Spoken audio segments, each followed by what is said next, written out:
peut-être à venir dans l'industrie, dans le cadre, dans le marché, dans le cadre professionnel, parce qu'on a en plus gagné 2 prix, donc j'étais très contente. Oui. Donc un nom à retenir que je n'arrive pas à prononcer, Kawthar Benania, ça va comme ça? Ça va très bien. Merci beaucoup en tout cas d'être venu ici à Média. Bonne matinée. Merci à vous. Et on lui souhaite évidemment bonne chance. La cérémonie de remise des prix du 11e festival du court-métrage méditerranéen de Tanger, c'est dans la soirée. Ça va se passer au RIF à la Cinémathèque et bien sûr on en reparlera sur Média. Une petite pause et on se retrouve avec Ina Hubinet au Caire pour la chronique actu.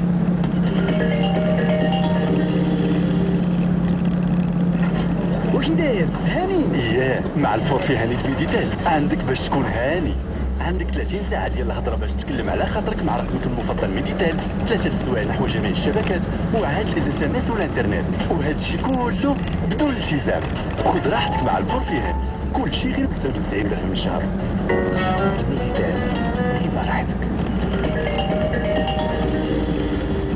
Merci de nous rejoindre sur Média, 8h19, samedi 12 octobre, avec cette information, le nord des Philippines balayé en ce moment par un typhon, le typhon Nari, qui a déjà fait 8 morts. On parle aussi d'une dizaine de disparus et de 2 millions de personnes privées d'électricité, tandis qu'en Inde, eh bien, les côtes est s'attendent à une montée des eaux de 3 mètres au moins, des vagues énormes. Elles sont poussées par le cyclone Failing, cyclone annoncé dans la journée, des vents à plus de 240 km/h, des milliers de personnes ont été évacuées.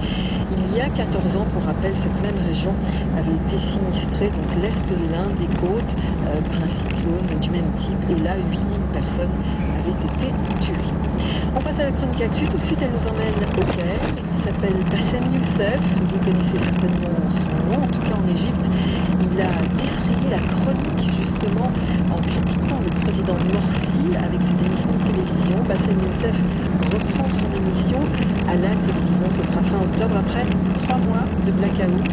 On lui a donc coupé, si vous voulez, sa façon de s'exprimer. C'est quand même un petit pas vers la liberté. Écoutez ce qu'en pense Ina Hubinet.